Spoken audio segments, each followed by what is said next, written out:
और बुद्ध महापरिनिर्वाण स्थल कुशी जो उत्तर प्रदेश के लोग बेईमानी करके कसिया ले गया, कुछ रोजगार नहीं हुआ है अभी। अगर इसी को पर्यटक स्थल के रूप में कोठिया मजार को और सुरकाही शरीफ को अपना कैसे बढ़े, अपना घर कैसे बढ़े, हम कैसे आगे बढ़े, इस फेर में लोग लगा। जैसे फकीर आदमी को 5 टर्म से मुखिया है, हमारा घर जाके देखिए अभी खपरा चू रहा है। रणभूमि में मैं भागूंगा पीठ दिखा करके नहीं, कल हम पर मुकदमा हो जाए या कुछ बात हो जाए तो हमको कहीं ना कहीं फंसा दिया जाएगा। भोटकटवा क्या होता है तो हम जानबे नहीं करते जो भोटकटवा क्या होता है। सब्सक्राइब करें हमारा चैनल प्रकाश न्यूज लाइव और दबाए बेल आइकन हमारे खबर सबसे पहले देखने के लिए।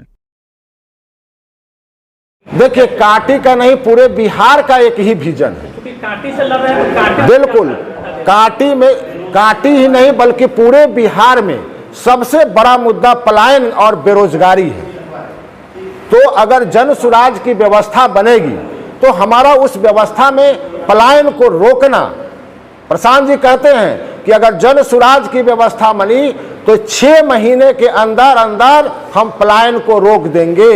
उसके लिए एक कमेटी बनाई जाएगी और कौन कौन लोग राज्य से बाहर रह रहे हैं उनको तलाशा जाएगा, उनको खोजा जाएगा और उनके लिए रोजगार की व्यवस्था इसी कांटी की धरती पर कहीं ना कहीं करके उनको दिया जाएगा। लड़ाई कैसी दिख रही है? देखिए लड़ाई चुनाव के मैदान में है। अब लड़ाई तो सीधा है बिहार बदलाव का, चूंकि जो बिहार नीतीश जी और तेजस्वी जी जनता दोनों को देख चुकी है। नीतीश जी कभी तेजस्वी के साथ कभी भाजपा के साथ, कोई उनका ठिकाना नहीं है और सब लोगों की सरकार जो बनी है जनता सबको देखी है। इस बार बदलाव चाह रही है, एक साइलेंट रिवॉल्यूशन है, मौन क्रांति है, युवाओं के मन में है जो लोगों को दिख नहीं रहा है। चुनाव का वक्त जिस दिन बटन दबेगा उस दिन बदलाव की बात पर स्कूल के बस्ता छाप पर ही बटन दबेगा। कांटी में कई धुरंधर चेहरे हैं, वहां पर कहां पे देख रहे हैं? अरे कोई धुरंधर नहीं है। किसको आप धुरंधर मानते हैं? जो लोग धुरंधर हैं अपने आप को धुरंधर मानते हैं, जनता तो उनका धूल छुड़ा दिया, अब अपने आप को धुरंधर माने। उससे कोई मत, धुरंधर कोई नहीं होता है। मतदान के समय में जनता मालिक है, वह जिसको चाहेगी उसी को वही धुरंधर होगा, वही जीतेगा। कोई अपने मन से कह दे कि हम बड़का धुरंधर हैं, हम बड़ा काबिल हैं, नहीं है, मालिक है। अरे मालिक के पास जाओ, हाथ जोड़ो, उनका सम्मान करो। धुरंधर लोग का देख चुका है जनता कि कितना सम्मान लोग करते आए हैं। जब बैठे हैं तो कुर्सी पर जब बैठे हैं तो लोगों का कितना सम्मान किया है वो सब लोग जानता है। इसलिए वो चीज दिन थोड़े भोर पड़ गया है, आदमी याद है। दो पूर्व मंत्री है सामने, हाँ दोनों हैं महागठबंधन से और एनडीए से, आप कहाँ देखते हैं खुद को? अरे मंत्री दो पूर्व मंत्री हम लोग के बीच, मैं तो पहले ही कहा कि दोनों पूर्व मंत्री रहे हैं और कांटी में थर्मल पावर है, उसके छाई से उसके प्रदूषण से हम जहर पी रहा है। थर्मल पावर के चारों तरफ के लोग आज बाहर के लोग आकर के उसमें रोजगार कर रहे हैं। थर्मल का जो CSR फंड है वह CSR फंड पूर्व मंत्री और वर्तमान मंत्री दोनों रहे हैं। कांटी में क्या हुआ है CSR फंड का काम? क्या करवाए हैं ये लोग? एगो छठ घाट बनवा दिए, एगो स्ट्रीट लाइट बनवा दिए, वही हो गया। आज 2-4-5 गो स्कूल में स्कूल का बेंच देख दे दिए। अब बेगूसराय, लखीसराय और जहानाबाद में जाकर के कांटी का CSR फंड वहां उपयोग होगा। ये सारे लोग अपना CSR कैसे बढ़े, अपना फंड का उपयोग कैसे हो, इस फेर में लगे हुए लोग इस चीज को जान रहा है। और मैं एक मुखिया होते हुए अपने पंचायत का आप लोग भी कवर किए हैं, अपने पंचायत में दो NGO से CSR फंड लेकर के काम करवा रहे हैं, अपने पंचायत में काम करवा रहे हैं। तो हम तो यही चाहेंगे कि ये लोग का तो सब खेला तमाशा देखिए रहे हैं, सब लोग, जनता भी सब खेला तमाशा देख रहा है। कोई छाई के टेंडर के लिए झगड़ा कर रहा है तो कोई थर्मल पावर में कमीशन के लिए झगड़ा कर रहा है। और लोग छाई फाँक रहा है, उसका चिंता नहीं है, उसका चिंता ये लोग को नहीं है। जो छाई फाँक रहा है, जहर पी रहा है, उसका निदान कैसे होगा? वो भी 10 बरिस रहे हैं और ये भी 5 बरिस रहे हैं, लेकिन इस विषय पर ये लोग चुपचाप रहे हैं। कुछ नहीं बोले ये लोग। लगातार 20 वर्षों से कई पर्यटक स्थल के रूप में भी है यहाँ, जैसे कोठिया मजार। अरे भाई सरुकाही मजार है, कोठिया मजार है, छिन्नमस्तिका मंदिर है, एक और भी है कोसी और बुद्ध महापरिनिर्माण स्थल। कोसी जो उत्तर प्रदेश के लोग बेईमानी करके कसिया ले गया, ये लोग कभी इन दोनों आदमी से कभी इसके ऊपर सुने हैं? मंसूरी जी पिछला बार बोले थे कि हम जीत के अगर गए तो सरुकाही और ये क्या कहते हैं कोठिया को और माँ छिन्नमस्तिका मंदिर को हम एकदम पर्यटक स्थल घोषित करेंगे और इसको हम सुदृढ़ीकरण करेंगे और बनाएंगे। क्या हुआ? आप क्या देख रहे हैं? रोजगार की बात हो रही है या लोगों को जो विधानसभा क्षेत्र में है रोजगार कितना लगभग हो पा रहा है उनके लिए? कुछ रोजगार नहीं हुआ है अभी।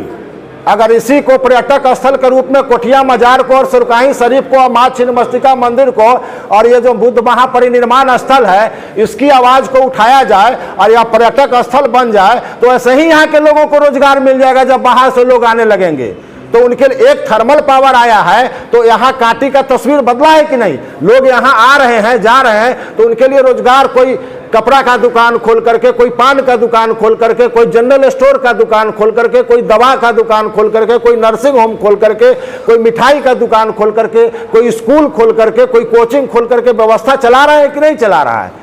तो ये लोग इसको बढ़ाने का काम नहीं किया। अपना कैसे बढ़े, अपना घर कैसे बढ़े, हम कैसे आगे बढ़े, इस फेर में लोग लगा रहा। आमने सामने की लड़ाई बताई जा रही है दोनों के बीच में, कहीं जलसुराज की चर्चा नहीं बताई जा रही है। कौन बता रहा है ये बात? कौन बता रहा है आमने सामने का लड़ाई? जनता तो मौन है, जनता तो चुप है, वो एकदम देख रही है जनता कि दोनों क्या बोल रहा है। जनता इस चीज को देख रही है। आमने सामने का लड़ाई तो वो अपने दोनों बोल रहे हैं कि हम आमने हैं और हम सामने हैं। जब तो भाई आप दोनों आदमी तो लगातार पूर्व विधायक का मंत्री रहवे कि आमने सामने रहवे किए हैं। जनता का कितना भला हुआ है आप लोग आमने सामने रह के बताइए चुके हैं। जनता चुपचाप मूक दर्शक बन करके देख रही है इन लोगों का तमाशा। मतदान के दिन वो अपना फैसला सुनाएगी। कैसे नैया पार लगेगा? आप टिकट लेकर के आप आ गए, आपके खिलाफ विरोध होने लगा, चर्चा में नहीं थे आप ही के पार्टी के लोग। संजय केजरीवाल सबसे पहले वह उन्हीं ने शुरू किया कि टिकट बेचा जा रहा है जलसुराज में। आपके विनोद गुप्ता जो संभावित प्रत्याशी थे, कहीं से आपका नाम नहीं था, फिर एकाएक चुनाव लड़ने आ गए। भाई साहब, टिकट अगर बेचा जाता तो तेज नारायण सहनी जैसे साधारण कार्यकर्ता को टिकट नहीं मिलता, फकीर आदमी को। हम जैसे फकीर आदमी को 5 टर्म से मुखिया है, हमारा घर जाके देखिए अभी खपड़ा चू रहा है। दोनों तरफ से लगता है वैसा घर माने एक समझिए कि बांध पर रहने वाला आदमी का भी नहीं है, पर बाबा जो घर बनाए थे उनका है। अगर पैसा होता तो हम घर बना के 5 मंजिला बिल्डिंग बना के नहीं रहते। तो हम जैसे फकीर आदमी को, समाजवादी आदमी को, एक साधारण कार्यकर्ता को टिकट दे दिया, ये मामूली बात बोलते हैं, समझते हैं। हमको चुनाव नहीं लड़ना है तो फिर एकाएक कैसे उम्मीदवार बन गए? देखिए, हमको चुनाव, हम तो बता ही रहे थे कि हमको चुनाव नहीं लड़ना है। हम तो चुनाव लड़ने के लिए तैयार ही नहीं थे। जो व्यवस्था बनी है, जो आजकल जो अभी कह रहा है कि धनबल जनबल और पैसा की बात हो रही है, उसमें तो हम कहीं थे ही नहीं। लेकिन प्रशांत जी ने खुद बुलाया और खुद उन्होंने हमको कहा कि आप जैसे लोगों को, आप जैसे कार्यकर्ताओं को चुनाव लड़ना चाहिए और आप चुनाव लड़िए, हम आपके साथ हैं। और उन्होंने चुनाव लड़ने के लिए स्वयं कहा। मैंने कभी उनको नहीं कहने गया और नहीं मैंने आवेदन दिया कि मैं चुनाव लड़ूंगा। लेकिन जो सर्वे आया, जो पार्टी द्वारा जो सर्वे कराया गया, उस सर्वे में हमारा नाम उन्होंने बताया कि आपका नाम सर्वे में सबसे ऊपर है, आपको नज़रअंदाज नहीं किया जा सकता, पार्टी आपको नज़रअंदाज नहीं कर सकती है, आपको चुनाव लड़ना है। और तब जाकर जब प्रणेता का आदेश हो गया तो वैसे परिस्थिति में चुनाव नहीं लड़ने का तो सवाल नहीं है। मैं पहले भी कहता था कि मैं चुनाव नहीं लड़ूंगा, लेकिन प्रणेता का जो आदेश होगा, प्रणेता का जो आदेश होगा, रणभूमि में मैं भागूंगा, पीठ दिखा करके नहीं। शहीद होना मंजूर है, लेकिन पीठ दिखाकर रणभूमि से भागना मंजूर नहीं। पार्टी के जो लोग सब नाराज हैं, उनको क्या एक तरह से मतलब उसे फिर से चुनौती बनेगी आपके लिए जब मना लेंगे? देखिए, जो लोग लगा हुआ था, मेहनत कर रहा था, उनको टिकट नहीं मिला, तो तकलीफ तो मन में होगा ही ना भाई। हम ही लगे रहते और हमको टिकट नहीं मिलता तो हमको तो तकलीफ होता ही ना भाई। तो उसी तरह से उन लोगों के मन में तकलीफ है, धीरे धीरे वह तकलीफ शांत होगा। खुद प्रणेता ने ही उन लोगों को बुला करके बात करने का काम किया है, वहां से भी टीम आकर के उन लोगों से बात की जा रही है और उनको बड़ी जिम्मेवारी दी जाएगी पार्टी में। साथ दिखेंगे चुनाव में सभी लोग जो आपके साथ प्रत्याशी के रूप में घूम रहे थे काफी से, अब जो नाराज चले साथ दिखेंगे आपको? अब साथ तो दिखना चाहिए, हमारा तो ऐसा पूरा भरोसा है, हमारा तो पूरा विश्वास है कि उनको दिखना चाहिए। अब तो उनके विवेक पर निर्भर करता है कि वो क्या सोच रहे हैं, क्या चाहते हैं। अरे हम तो पार्टी के एक सिपाही हैं, बिहार बदलने चले थे, हम तो चुनाव लड़ने नहीं चले थे। लेकिन अब जिनकी मंशा अब चुनाव लड़ना ही होगा कि हमको चुनाव लड़ना ही है, विधायक बनना ही है, तो वो लोग तो इधर से उधर जाते आते रहते हैं। इधर टिकट नहीं मिला तो उधर चले गए, इधर टिकट नहीं मिला तो उधर चले गए। अभी तो चुनाव में आप पूरा बिहार में हलचल मचा है, देखबे किए है ना कि किधर से किधर लोग किधर किधर भाग रहा है। तो उस तरह की स्थिति है। लेकिन जो बिहार बदलने के लिए प्रशांत जी के विजन के साथ चले हैं और जो हमारे यहाँ के प्रत्याशी रहे हैं, मुझे पूर्ण भरोसा है कि वो प्रशांत जी के बदलाव के विजन में है, बिहार बदलने में है, निश्चित रूप से साथ आएंगे। कांटी की जनता से क्या अपील रहेगा? कांटी में जो है जो किस्त जारी करने के बाद जो है फिर प्रशांत किशोर जी बता रहे थे कि कितना काम हुआ, क्या कुछ है उसके बारे में। जो किस्त जारी होने वाला वो भी होगा क्या चुनाव के बाद? जैसे कि कई मंत्री पर जो है किस्त जारी हो रहा था, उसी कांटी में भी होगा क्या? जो मंत्री है, देखिए वो तो प्रशांत जी का है। अब वो तो बड़े बड़े जो मजबूत स्तंभ है भाजपा के प्रादेशिक स्तर के जो लोग हैं, जो नेतृत्व संभालते हैं, उनके ऊपर किस्त जारी कर रहे हैं। यहाँ तक किस्त जनता जारी कर देगी भाई।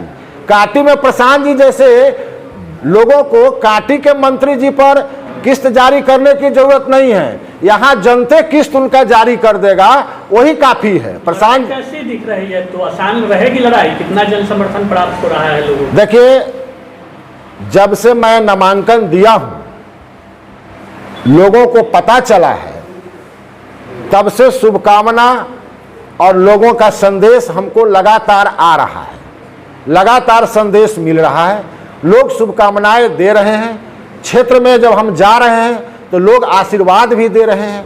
तो हम बताए नहीं कि साइलेंट रिवॉल्यूशन है, डर है लोगों में। बहुत से ऐसे साथी हैं जिनको डर है कि भाई अगर हम सामने खुल के आएंगे तो कल हम पर मुकदमा हो जाए या कुछ बात हो जाए तो हमको कहीं ना कहीं फंसा दिया जाएगा।